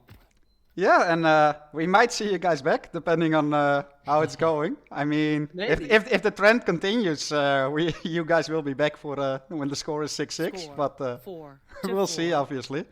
But yeah, we'll see you guys really soon. I certainly hope it goes the distance. Good luck with the next two maps. Thank you. Thanks, fellas. All right, so tied up 4-4, Froth. What do you think? It's everything I wanted, really.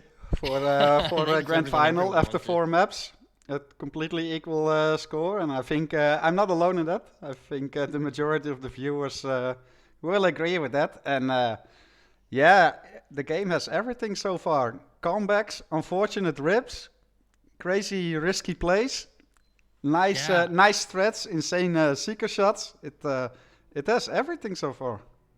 Yeah, it's really nice because we haven't seen these players really approach a map the same way yet. They each have completely different strats every single time that they go into the map, and there's some crossover, some similarity, but for the most part, it's just unique styles of play, but still very high levels of play, which is just incredible to see. And yeah, you mentioned the unfortunate late rips so far. I mean, we've had Pidgey do a late rip on Santa Fortuna, New York, and Mumbai. Papier, late rips on Santa Fortuna, New York, and Mendoza. And, that stuff definitely has to start weighing on these players. But they're playing just completely out of their zone right now. They're doing such a great job at keeping their cool, and pulling off some of these things that are fairly difficult to pull off, and spinning multiple plates every spin that comes up. It's amazing so far. Yeah, absolutely agreed. And yeah, technically, as mentioned before, we could go for the full length, 8 maps. So in that regard, we are at the halfway point. And the players are a bit over an hour in. And now other factors come into play as well, Gunter. Stamina, endurance, focus. Yeah. And that in the grand final with the most pressure that you can have. So a lot of other powers have to come free for these players here. They have to stay focused despite the rips, despite the game trolling them or simply just not going their way. They have to forget about that. It is all equal here, and it's still anyone's game here. And we're moving on to Hokkaido. What do you make of the lifetime performances here, Gunter? Well, this is the one that I mentioned in the pregame because we have Papierfresse sitting on 2 and 2. This one was his pick, and then Pigiero sitting on 4 and 7. And this is probably just record-wise, this seemed like the worst map in the lineup for Pigiero, just because of those 7 losses. But he still has 4 wins on it, so it's not very clear cut. Papierfresse sitting on that 50% win rate. Again, not clear cut. We don't know what those spins are exactly that would have caused the rips. We don't know who exactly they were playing against without going through our stats. But just looking at just the lifetime performance, I don't think that that's going to be enough to tell us. But the fact that Papierfresse picked this map tells me that they feel comfortable enough on it that they wanted it, early enough in the tournament that they might play it if they had to go the distance. So I don't know if that says anything. But it's really going to depend on how these players get into it as soon as the spin goes live. Yeah, agreed. I mean, the only thing that you could say that is an objective fact is that Pigiero does have more experience on this map in a tournament setting. 11 against 4, so that might come into play. It always helps the more you've played a map, but that's definitely not the all-determining factor right here. But yeah, this is kind of a crucial point of this final at the moment, Gunter, because the winner of this map will be on match point. It will be 6-4 to either of these players, and that's huge. There's not much room for comebacks anymore. We're not at the start of the final anymore. There's only a couple of maps remaining, so yeah, pressure is at an all-time high here, I would say. Yeah, I 100% agree. And I think that you said it best. Like, if you are going into a map knowing that your opponent just has to win 1, whereas you have to sweep 2, that's going to make every mistake that you make seem so much more colossal. And so it's, like you said, it's that mental part of the game where you really have to keep your cool. You have to basically be prepared to go the distance and kind of reset yourself if your opponent does get to match point before you, so that you know what you have to do to take care of business. Exactly. And what does 9, Hokkaido bring us, Gunter? 7. Ooh, 6, Hokkaido brings us Eric 5, Soders throwing the heart 4, into the trash can as the baseball 3, player, and 2, Yuki Yamazaki with a 1. screwdriver while disguised as the Eliminate the doctor. So we target. have a baseball player grab. Not the worst kill for a baseball player, but still, it's I've seen players struggle with this grab before. I doubt we'll see struggles with these 2 players, but it's all going to depend on how they go about it. Yeah, and Papierfresse is flying in. Decides to go with the standard default start. So we are looking at early Yuki isolation here. Whereas Pigiero is opting for a surgeon start. So we might see the Portman room strat here for Yuki on Pigiero's side. And yeah, time will tell which will be the better approach. We see 2 calmer shots from Pigiero straight away, getting the doctor disguise here, which is always funny, this grab to me, because you do the 2 shots, and then the female doctor hears the gunshot of the second calmer, but then immediately after she gets tranked. It's always funny to me for some reason. Yeah, and this is a nice approach from both players. I think Pigiero obviously has something that's pretty quick here, and it does get him the disguise. He can still go for a decent isolation. Papierfresse also has the advantage of, it looks like he's probably going to save Yuki's kill for last, and then he'll be right by an exit. So it'll be interesting to see how these time up. Which of these 2 strats do you think is the most optimized, just from a glance? Well, judging by what Pigiero is doing, it's actually looking like he's going for Yuki sauna, because he's not going for the Portman room isolation. He already missed that because he didn't have the screwdriver. So based on that, Papierfresse strat is quicker. It's definitely quicker. Now, on the other hand, if Pigiero did went for the Portman room isolation, I could argue it might be slightly quicker. It would definitely be way closer. But Papierfresse's strat should be the quickest of the 2 here. Whereas Pigiero's one arguably is the standard, the safer one, the sauna.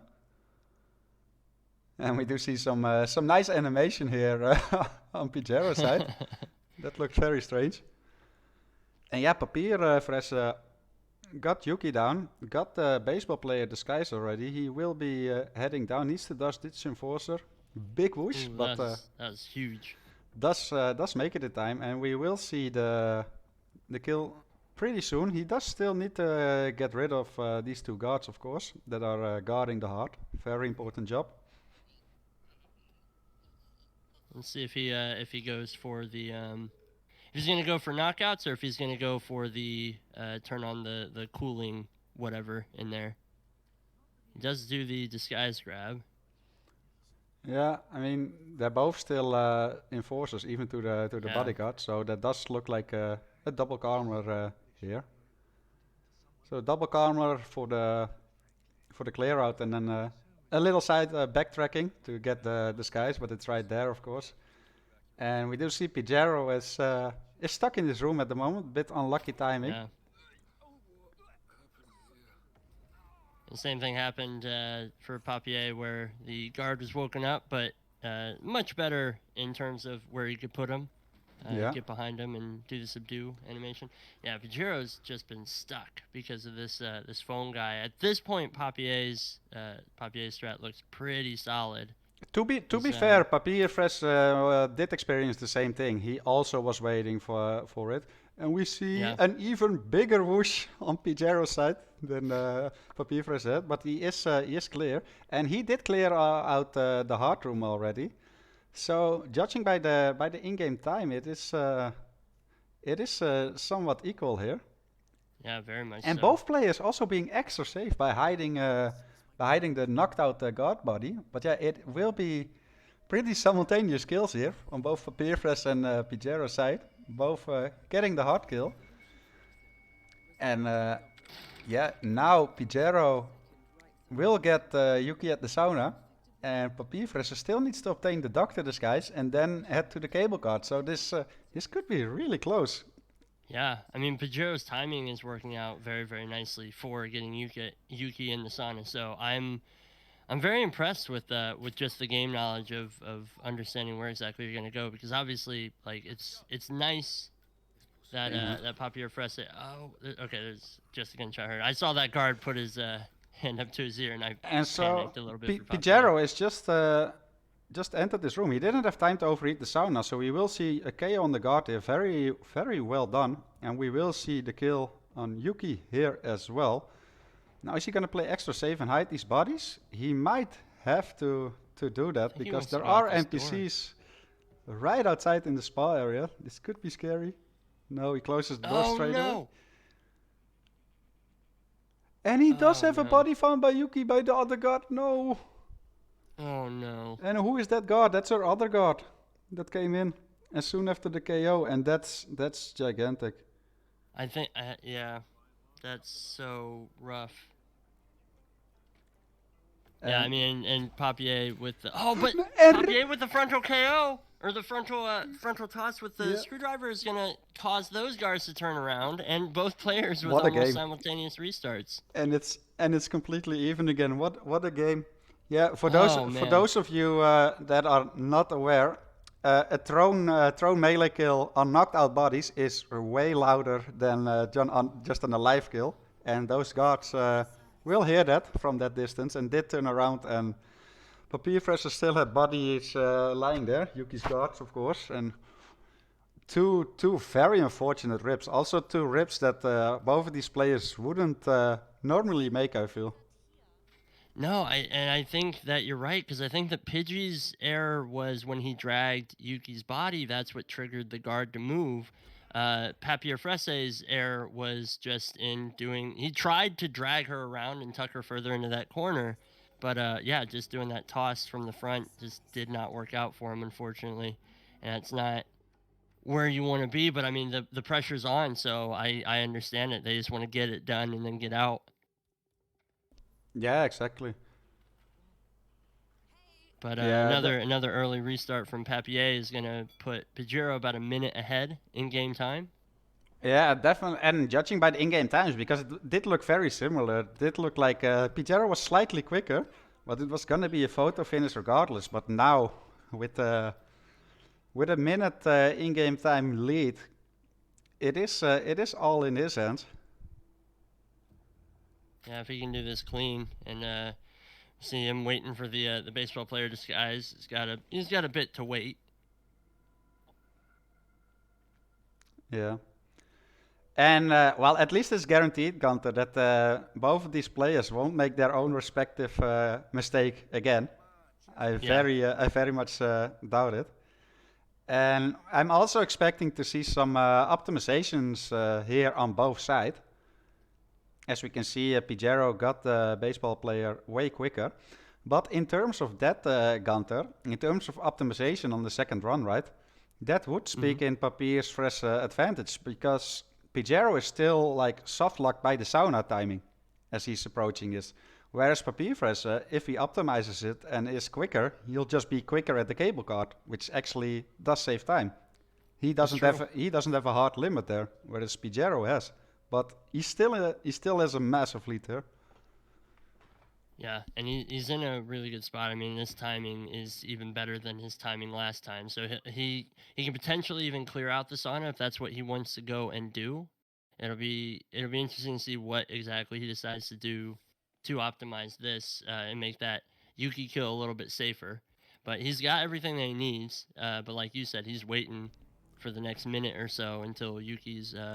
Yeah, but Yuki's he is a full minute quicker compared to initial run, so he does have time to even overheat the sauna if he so chooses to do so, and he might.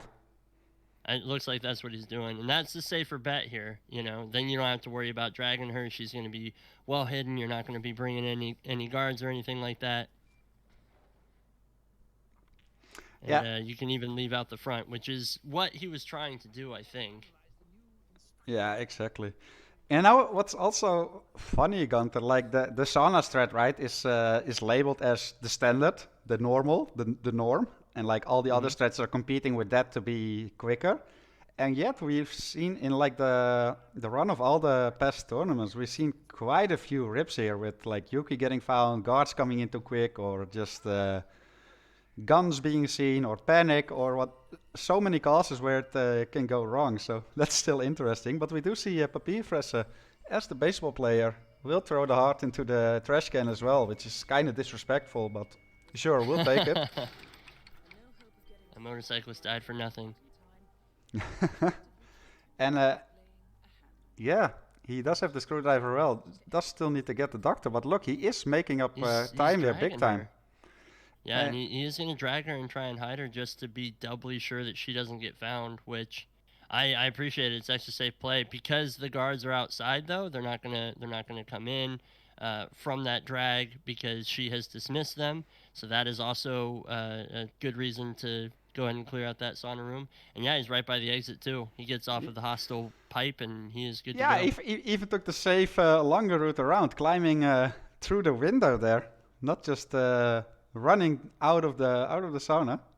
Doesn't want to get burnt another time. Also 4:47, which is kind of a beautiful time, Gunter.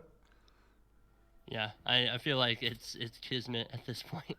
The only timer that would have been better is 47:47, but we can't do that because the timer would have run out. That's a fair point. Score, 4, And yeah, 6. for the very first time in this grand final, we have Pigiero taking the lead and being on match point here. Yeah, and he took Papierfresse's map pick. So Dartmoor, we talked beforehand, Pidgey likes to pick the shorter, faster maps. Very strong there. Obviously, Dartmoor is a little bit differently formatted for this tournament, but going into your map pick on match point, and you know that Papierfresse has to win 2 maps in a row, that's a huge momentum shift. You know, Pidgey's in the driver's seat right now, and yeah, if he shows up on Dartmoor, this could be it. Yeah. Predictions for Hokkaido are paid out. New predictions are up for Dartmoor. And yeah, Gunter, exactly. Like, this is the first time in the final that Pigiero is taking the lead, and arguably the best time to do so, right? When you're on match point. Yeah, definitely. And we can't see the lifetime performance just yet, but the records here strongly favor Pidgey. It's another situation much like New York, where Pidgey has a lot of experience with this, a very good win percentage, but Papierfresse also sitting on 2-0, and so 100% win rate on Dartmoor. Yeah, exactly. And yeah, Dartmoor. What can we say about Dartmoor? Well, a lot or very little. That's true. Depending on your point of view of the map, of course. And there we do have the stats officially coming showing up on the stream. So yeah, 8 times versus 2 times in terms of amount of time played. So again, experience is on Pigiero side here. But yeah, this is all gonna be in. Planning is gonna be crucial here, Gunter. How quick are these players with their planning and then executing it? And that's something we've seen all tournament, right? When a player has been very, very quick in the planning phase and gets into the map way earlier, and then they have a flawless run, they absolutely just torch their opponent. I think that it's a good note for players of roulette that get your planning done, like figuring out how exactly how much time do you need to plan, and just start practicing some of that, because it makes such a huge difference, especially when you're talking about like photo finish timer. You get out of planning 20 seconds before your opponent, that's 20 seconds shaved off of the photo finish timer to more guarantee you your win if you get out. But especially for Dartmoor, yeah, you can't take too much time. The strats and stuff like that, like you have your default loadout of this is what I'm going to do probably for the isolation, and then I've got a loadout slot if I need to bring in a kill method or something. So it's really cool to see how these players do it so quick, especially this late. But I think it's going to be a huge difference maker here on Dartmoor, whether or not one player gets in sooner than the other. Absolutely, completely agree with you. Also, Gunter, since you mentioned the photo finish phenomenon here, for those of you in chat that are not aware with this concept, would you mind explaining it, Gunter? Yeah, absolutely. So basically, to accommodate for different load times and when spins are sent and stream delays and all that stuff, there is a protocol that we call the photo finish, wherein if both players finish their conditions and press the done button on their given spin links within 47 seconds of one another, it goes into what is called a photo finish, where the match admin then takes into account the different load times for each player. So anytime they were sitting on the load screen, loading into the map from the planning phase, restarting, whatever, and they basically take that time and they compare it to the two. So because we do real-time actual is the winner of the match, if somebody presses done 10 seconds before their opponent, they load 10 seconds, so their total time would be 20. Their opponent loaded for 25 seconds, then their opponent would actually get the win, because that time would be taken from the real-time actual and actually put them ahead. Does that sound pretty good, Fro? Did I explain that well enough? Perfect, buddy. Perfect. I couldn't have done a better job. So I do hope that's clear, everyone. And yeah, Pigiero is on match point here. Papierfresse needs to win this map to force an equalizer and force a 7th map here. Less than a minute away. The pressure must be insane for both players at this point. For Papierfresse because he needs to win this, and for Pigiero because he's so close. Like it's right there in front of his eyes. The title, the RR8 title. Just one more map. So crazy pressure for both players, but slightly different. Yeah, definitely. I mean, Pidgey's won 2 maps in a row, and he's going into his map pick on match point. But you can't get comfortable. Your opponent is Papierfresse, and I think that's going to be the biggest difference. Like, take that breath, go into it as calmly as you possibly can, and just make it your game to win.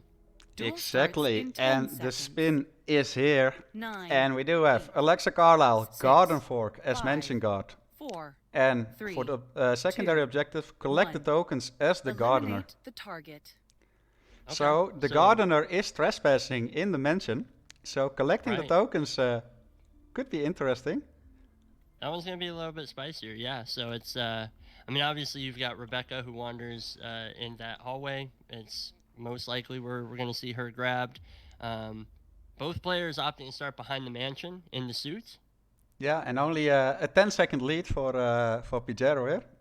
Loaded Yeah. in 10 seconds quick, which might seem minuscule to some, but on Dartmoor, it could make the difference already, provided that both of them are equal, or make no mistakes in that regard. Yeah, and Pidgey's already taken the shot at Rebecca, I believe. It looks like Papierfresse has not done so, but let's see, where is... So Pigiero missed his first seeker shot on the mention stuff there. He does hit the more crucial one on Alexa, and we will see Papierfresse taking the shot on Alexa as well.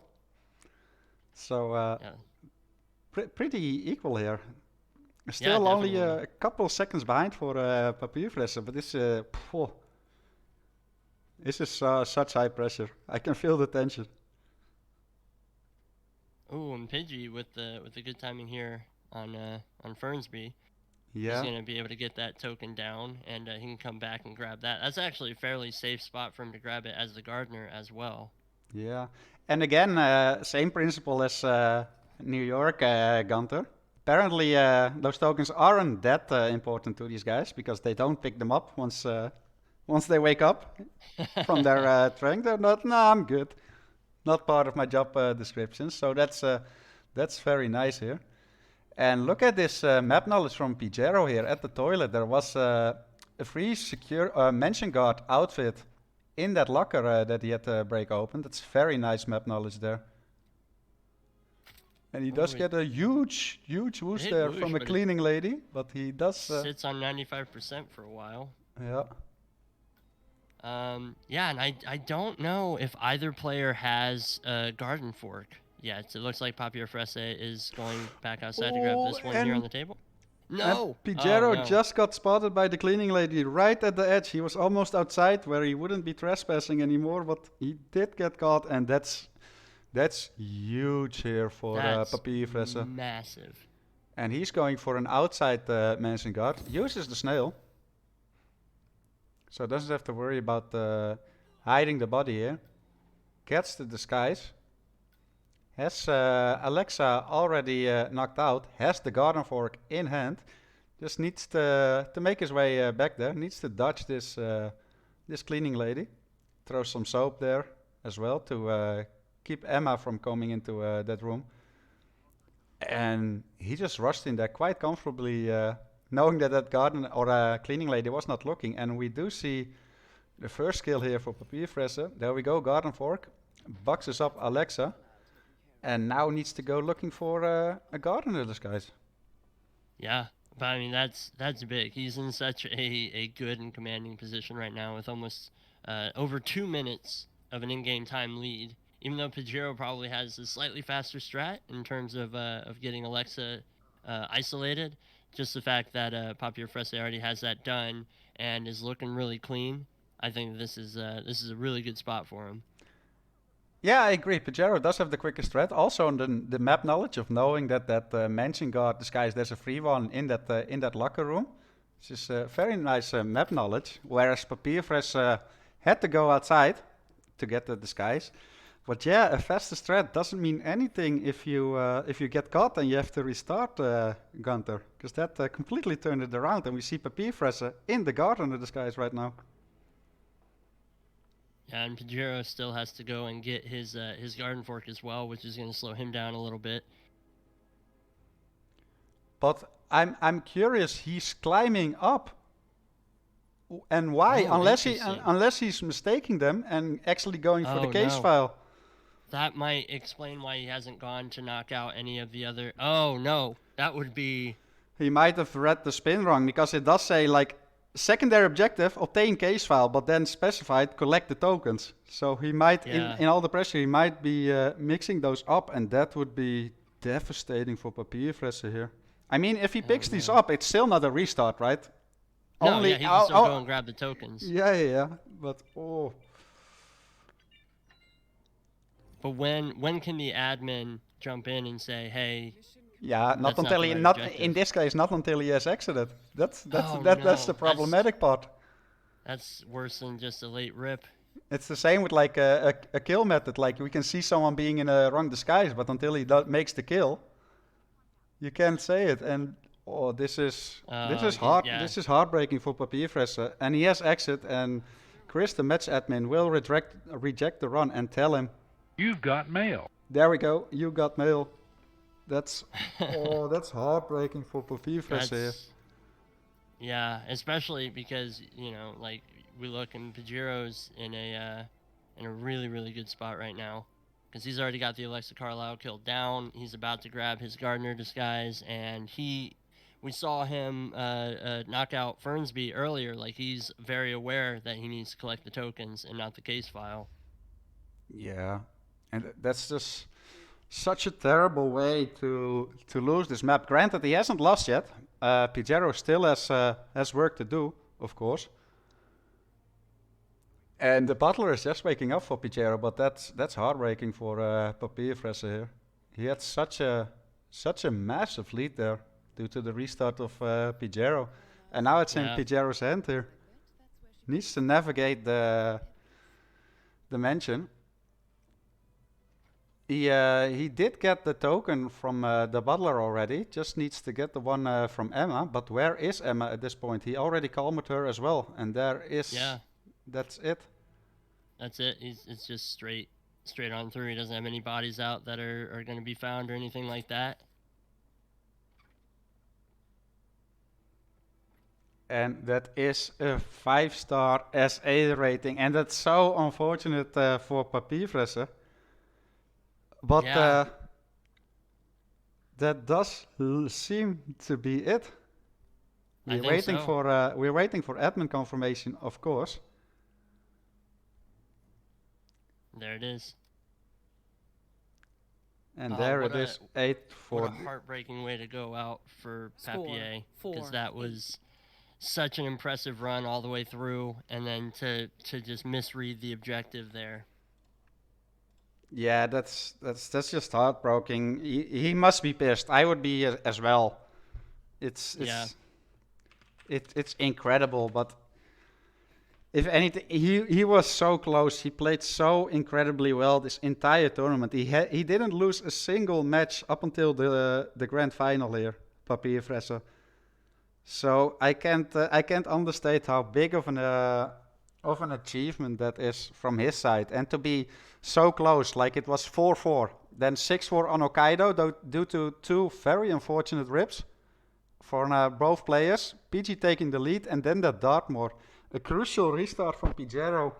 Papier was in the lead to equalize the score, and then went for the wrong secondary objective. That's all right. I am asking Infofan and Janini to come join us as well as Pigiero. We will get him for a post-match interview, so Gunter, stay tuned. Yeah, we'll do. We have Infofan and Janini should both be back as well, judging by the Shoutcaster channel. We are back. Hello, guys. Hello. Oh my god, what did you just witness? Oh no, I know. Crazy. A heartbreaking way to lose Dartmoor. And that Hokkaido was just as crazy as well with the simultaneous rip. I do believe PG is not a shoutcaster, so he does not have access to this channel. Could one of you perhaps move him here to the channel? Yeah, And let's hear the thoughts of our new champion first, I would say, before we go blabber on. I haven't heard from him in any channels, maybe in RR8 chat, so maybe he's like... I just waiting. I DM'd Pigiero, like interview, and he said, yeah, sure, all right. So, Okay, way ahead of me, nice. Oh my god, what are these emotions? Just the incredible feels bad for Papier, and the backhand for the roller coaster for these last 2 matches, but I see PG's here now. And we do have Pigiero here, hopefully. He is in the channel. Just need one more sip of water. Yes. Welcome, Pigiero. Well, first of all, from all of us, congratulations on winning RR8. You are the PC champion. First thoughts? I don't know. I'm blanking. I don't know. Jeez. Thanks. That was. Take your time. Take your time. I didn't expect that after so many rips, especially on New York and Dartmoor. I was like, no way. And then I didn't see him finish. I was like, surely he ripped, but I was still expecting like a late phone finish for me. But yeah, I think I saw in chat he went for case foul, so that's really unfortunate, of course. But oh man, that was intense. Yeah. Yeah, we can tell that the final surely did a number on you there, Pigiero, which is completely understandable. Info fun, Janini, Gunther, do you have any questions for Pigiero here? I do. So Pidgey, I really wanted to ask. You mentioned the late rips. How do you cope with something like that when you're in a match of this caliber? Because you had a late rip on Santa Fortuna, on New York, on Mumbai. There was one on Hokkaido, and even on Dartmoor, you ripped like halfway through. Like, how do you keep yourself in the mental state to get back in and just go for it again? Yeah, I think on Santa Fortuna I wasn't really expecting a win, so it was less unfortunate or less heartbreaking, like mentally. But then on Mumbai, I think I ripped twice. I'm not sure, but the last one was just kind of weird because I mean I never used the snail. I bought it actually for Dawood, literally. And I did it like once in practice just before the match. It worked fine. And now I see the Turk saw it for some reason, so I was just like yelling like, "What? How? I've never seen it happen!" And then, yeah. Yeah, there was a lot of what hows in the chat when that happened as well. I think I ripped on like every map pretty much. Maybe not Mendoza, but Hokkaido as well. Really late after the kill. I was just really playing, I guess, because I think if you do the sauna like I did last time, she's not found. But otherwise, still the other card runs in, and I completely forgot about it. So glad I still won Hokkaido, because that would have sucked honestly. Because then Dartmoor probably I'm probably favorable on Dartmoor, so I'm then expecting Chongqing as decider, which is not my best map. But still fine. So I want to say thanks to Papier as well for a great match. Hope he's not too upset with the case file I see in RR chat. But yeah, great tourney from him as well. Yeah, you both did absolutely amazing. And yeah, your first title, Pigiero, must be amazing. Yeah, I wasn't expecting it to get anywhere this tournament. I was pretty busy, as you know. Sorry about that as well. And yeah, I think last week especially, I played like every day to kind of catch up, because I wasn't available last weekend, and now Thursday and Friday was kind of like a festival time for me, so also kind of busy. So I wasn't practicing actually like any spins, which may have been like a revelation. Like, why would you do all the spins you get? You know, it's better to focus on the things you might be unsure about or need to practice. So I just did like segmented spins, kinda like isolation practice and disguise grabs that I might not be familiar with too much, like Jebediah Block or Nathaniel Blake on skill. But instead of just running a full spin, I just kind of segmented it and just focused on those parts. Because easy disguises, I don't need to practice, and I can kind of route it from there in the match myself. So I think that's helped me a lot, and also I feel like it's kind of like my patch, I guess you can call it, with the roulette patch with RNG maps known in front. Before the map is matches scheduled, or after it's scheduled, I guess. So I can just focus on 3 maps and then 5 maps and now a few more, but that really helped me. And I think it was a good change for everyone, just to raise the competitive level on all the RNG maps and help rookies kind of settle in. And we've seen some great rookies like Mika and Joker, obviously, coming up in the final. Frivolous, I think, as well. So yeah, I think that was a great change. You know, I'm not happy with New York and Dartmoor, and as you can see, I'm struggling a lot more on the maps, which might make it more interesting to watch. But yeah, we'll see in the post RR survey. But yeah, you can be certain about that. Are there any final questions from Infofan or Giannini towards Pigiero? I mean, No, I I like. think- yeah, sorry, you go, please. I also wanted to say no, just in a longer way. So, no, nothing. Yeah, I think we just have to congratulate you on this huge win, and I think you played amazing the whole tourney, and perhaps we also have to acknowledge Papier here for an amazing tourney, and just for haven't lost a single match, just falling short in the finals, and yeah, huge congratulations. Yeah, thanks, and thanks for everyone, all the shoutcasters, admins, roulette admins, of course, for all the work behind and in front of the scene. Always much appreciated, and everyone for playing as well. It's been We did, awesome. Pigiero, if you have one moment, we did get one final question from chat. How are you going to celebrate if you are going to? I'm still kind of recovering from the festival, so probably not with alcohol. Maybe one or two, but I don't know. I'm just gonna enjoy the console bracket and just finally kind of let go of this. Yeah, well, it's very well It's been a deserved. lot of Hitman, so Yeah, it's very well deserved regardless. So again, big congratulations to you for the RR8 title, and also big GG to Papierfresse for an amazing tournament run. It was impeccable, really. yeah, he's played really well. It's been Yeah. very surprising because normally I think from our sets he's never placed really high. So to go from like, what is it, 16th, 17th to second, or that's really impressive as well. I've been kind of stuck on that top 5 barrier for a long time. Yeah. So when I got top 4 and top 3, I was like, okay, this is nice. This will do. If I lose now, it's not too bad. So I guess I had less pressure. Didn't have much to prove, and then I obviously had to play Youth Road in the semi. Yeah. I don't think I've ever beaten you. Maybe like 1 or 2 maps. You did. You beat me in the group stage as well, didn't you? In the World Championship. Oh yeah, maybe. But I wouldn't really count that. So it's very different. I mean, a win is a Yeah, win. okay. But, Fine. But I wasn't expecting a win against you, so especially because I had no practice really, and I went in kind of.